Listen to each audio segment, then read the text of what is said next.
Now, a lot of people ask me, what is the claiming process? How do we claim this EIS?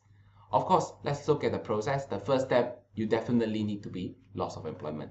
You are retrenched, then you need to assess whether this loss of employment, you have to verify whether it is true loss of employment or fake one. Okay, a lot of people, they want to plan about it. Now, the third is to prepare supporting documents. Now, when we talk about supporting documents, it could be your termination letter. It could be your email. Fourth, you need to submit to EIS board within 60 days from the date you consider as loss of employment. Of course, this is consider. It could be based on letter. It could be orally. And fifth, you need to wait for approval. Now, we remember the last tutorial, we say instant cash. Now, let's see whether they will instantly approve our claim. Now, of course, these are the things that is not constitute as loss of employment. For example, I voluntarily resign. I voluntarily resign.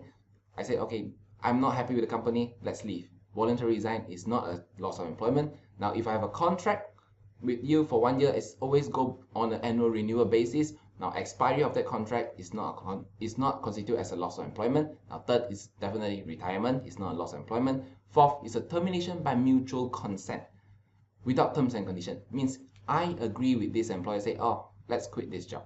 I'm not going to do anymore. Or the fifth, completion of work in accordance with the terms of contract of service.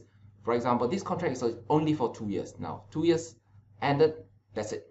Okay, it's not a loss of employment. Lastly, we talk about misconduct. When you do something wrong, it is not a loss of employment. Of course, now, in future, last time, in the past, let's talk about in the past, when we are very unhappy, we resign from the job. But in future, everything is about planning.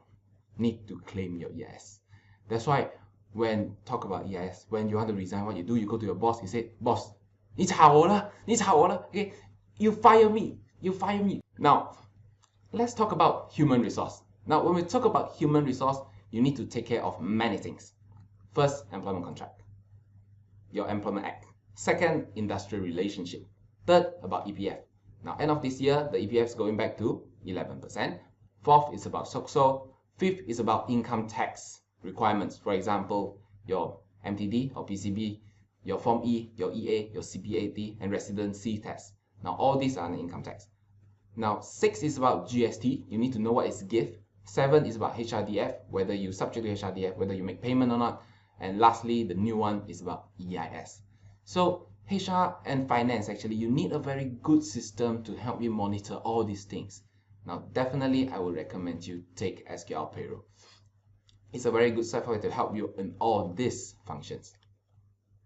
Now, when is the EIS expected effective date? Now, based on the guidelines, they say the earliest is January 2nd. And latest by 15th of January 2018, it will be effective.